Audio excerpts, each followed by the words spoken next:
അവർ അകത്തേക്കോടി. കനത്ത ചുഴലിക്കാറ്റ് അവരെ എടുത്തെറിയാൻ ശ്രമിക്കുന്നുണ്ടായിരുന്നു. ഒരു വിധത്തിൽ അവർ അകത്തെത്തി. നോക്കൂ ഫാദർ, ഇപ്പോൾ 1 ഇഞ്ച് ജയം നമുക്കാണ്. പക്ഷേ എങ്ങനെ? പിശാച് ബാധിച്ച ഒരു ശരീരം നമുക്ക് കിട്ടിയിരിക്കുന്നു. ഈ പാവം കുരങ്ങൻ. അതെ, ഈ ശരീരം നമുക്ക് ലഭിക്കാതിരിക്കാനാണ് കാറ്റ് വീശിയതും മരച്ചില്ല വീണതുമെല്ലാം. അവൻ പല മാർഗങ്ങളും പ്രയോഗിക്കും.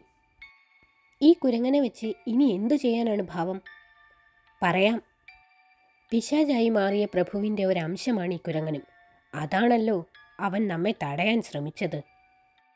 പിശാചിന് കുരങ്ങനെ തിന്മയ്ക്ക് ഉപയോഗിക്കാമെങ്കിൽ അവനെ എതിർക്കാനും ഈ കുരങ്ങനെ ഉപയോഗിക്കാം.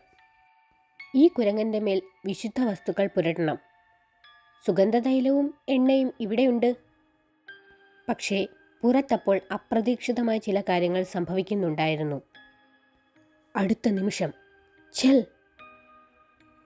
ഓ ഫാദർ!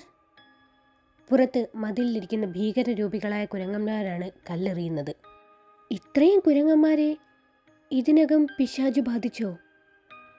ഫാദർ, ഇപ്പോൾ അവൻ്റെ ശത്രുക്കൾ നമ്മളാണ്. അതുകൊണ്ട് തൽക്കാലം മറ്റുള്ളവർ രക്ഷപ്പെട്ടു എന്ന് കരുതാം. ശരിയാണ്. നമ്മുടെ കുട്ടിക്കുരങ്ങൻ ഉണർന്നോ എന്ന് നോക്കാം. വിശുദ്ധ ജലമാണിത്. ഫാദർ കുരങ്ങൻ്റെ നെറ്റിയിൽ കൈവച്ച് പ്രാർത്ഥിച്ചു. ഈ ആത്മാവിനെ രക്ഷിക്കണമേ. പിന്നീട് കുരങ്ങൻ്റെ കഴുത്തിൽ ഒരു കൊച്ചു കുരിശും അണിയിച്ചു. ഇവൻ ഇനി സുരക്ഷിതനായിരിക്കും, കുറേ നേരത്തേക്കെങ്കിലും. അതെ. മതിലിലിരിക്കുന്ന കുരങ്ങന്മാരുടെ കൂട്ടത്തിലേക്ക് അവർ ആ കുരങ്ങനെ പറഞ്ഞയച്ചു. പോയി നിന്റെ കൂട്ടുകാർക്കൊപ്പം ചേരൂ.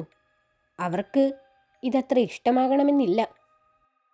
കഴുത്തിൽ മരക്കുരിശുമായി കുരങ്ങൻ പുറത്തേക്ക് പാഞ്ഞു, മതിലിരിക്കുന്ന തൻ്റെ കൂട്ടുകാരുടെ അടുത്തേക്ക്. ഞാൻ പറഞ്ഞില്ലേ, അവർക്കത് ഇഷ്ടമായില്ല. പള്ളിമേടയിൽ നിന്ന് വരുന്ന കുരങ്ങനെ പിശാചുക്കൾ ഇഷ്ടപ്പെടാൻ വഴിയില്ലല്ലോ. ആ ഗ്രാമത്തിൽ കാര്യങ്ങൾ അത്ര ലളിതമായിരുന്നില്ല. പല വീടുകളിൽ നിന്നായി പലരും എഴുന്നേറ്റ് പുറത്തിറങ്ങി. ഫാദർ, പുതിയതെന്തോ നമ്മെ കാത്തിരിക്കുന്നു. പിശാചിൻ്റെ അടിമകൾ ഉയർത്തെഴുന്നേറ്റ് കഴിഞ്ഞു. അവന് ആൾബലം കൂടുതലാണ്. അത് ആപത്താണ്. വവ്വാലിൻ്റെ ചിറകടിയുടെ ശബ്ദം അവിടെ പ്രതിധ്വനിച്ചു. ജാക്ക് ഫോർമാൻ്റെ ഫാം ഹൗസിലേക്കാണ് അവരുടെ പോക്ക്. നമ്മെ തടയാനാണ് ഈ പറക്കും പിശാച് വന്നിരിക്കുന്നത്. അതേസമയം ജാക്ക് ഫോർമാൻ്റെ ബംഗ്ലാവിൽ മെഴുകുതിരി വെളിച്ചത്തിൽ അവർ ഒത്തുകൂടിയിരുന്നു. അവർക്ക് മുന്നിലേക്ക് ഭിത്തിയിലെ ചിത്രത്തിൽ നിന്ന് ഒരു നിഴൽ രൂപം മുന്നോട്ട് നീങ്ങി വന്നു. യജമാനെ കണ്ട ഭൃത്യരെ പോലെ അവർ പ്രഭുവിന് മുന്നിൽ വിനീത വിധേയരായി നിന്നു. എൻ്റെ സാമ്രാജ്യത്തിന് വേണ്ടിയുള്ള പോരാട്ടത്തിലാണ് ഞാൻ. ഇതിൽ നിങ്ങളാണ് എൻ്റെ പോരാളികൾ. അതേസമയം പള്ളിമേടയിൽ മനുഷ്യർക്ക് തിരിച്ചറിയാൻ കഴിയാത്ത തരംഗങ്ങൾ തിരിച്ചറിയാൻ വവ്വാലുകൾക്ക് കഴിവുണ്ട്. പക്ഷേ ഈ തരംഗങ്ങൾ അവനൊട്ടും രസകരമായിരിക്കില്ല. ഫാദർ, വരൂ, നമുക്ക് ആ ഫാം ഹൗസിലേക്ക് പോകാം. വഴിയിൽ എന്തൊക്കെ പരീക്ഷണങ്ങളാണാവോ നമ്മെ കാത്തിരിക്കുന്നത്. അവർ പള്ളിമേടയിൽ നിന്നിറങ്ങി ജാക്ക് ഫോർമാൻ്റെ ഫാം ഹൗസിലെ ലക്ഷ്യമാക്കി നടന്നു തുടങ്ങി.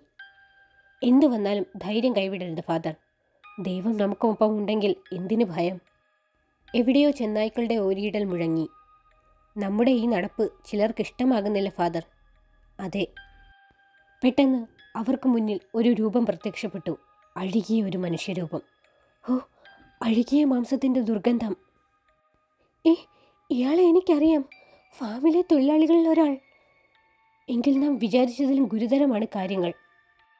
പ്രഭുവിൻ്റെ പൈശാചിക ശക്തി മുഴുവനായും ബാധിച്ച മനുഷ്യനാണിയാൾ.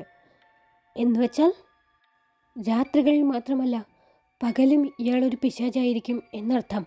മറ്റുള്ളവരുടെ കണ്ണിൽ സാധാരണക്കാരനായിരിക്കുന്ന ഇയാൾ എന്തൊക്കെ ചെയ്തുവെന്ന് ആർക്കറിയാം? അടുത്ത നിമിഷം ആ മനുഷ്യൻ്റെ കൈകൾ അവർക്ക് നേരെ നീണ്ടുവന്നു. നോക്കൂ ഫാദർ! അടുത്ത നിമിഷം ആരാധനയ്ക്ക് ഉപയോഗിക്കുന്ന വസ്ത്രങ്ങളിലൊന്നിൻ്റെ കഷ്ണമാണിത്. ഇവന് മരിക്കാൻ തൽക്കാലം ഇത് മതി. അതേസമയം ഫാം ഹൗസിൽ ഇരുണ്ട രൂപങ്ങളുടെ ഒത്തുചേരൽ തുടരുകയായിരുന്നു. ഹോയ് ഹോയ് ഹോയ് ഹോയ് ഹോയ് ഹോയ്. ഫാദറും സുഹൃത്തും ഫാം ഹൗസിലേക്ക് നീങ്ങി. നോക്കൂ ഫാദർ, ഇവിടം പൈശാചിക ശക്തികളുടെ സംഗമ കേന്ദ്രമാണ്. അവരെ സൂചിപ്പിക്കുന്ന തരംഗങ്ങളാണ് ഈ ശബ്ദമുണ്ടാക്കുന്നത്. ഇവരാരും ഇനി ഈ ഫാം ഹൗസിൻ്റെ കോമ്പൗണ്ട് വിട്ട് പുറത്തു പോകാതിരുന്നാൽ അതിന് വഴിയുണ്ട്. ആരാധനയ്ക്ക് ഉപയോഗിച്ച കുന്തിരിക്കവും മറ്റും ഫാദറിൻ്റെ കൈവശമില്ലേ? അതെടുത്ത് ഈ ഫാം ഹൗസിനു ചുറ്റും വിതറൂ. പുറത്ത് തനിക്കെതിരെയുള്ള നീക്കങ്ങൾ അറിഞ്ഞ പ്രഭുവിൻ്റെ മുഖത്ത് കോപം ഇരച്ചു കയറി.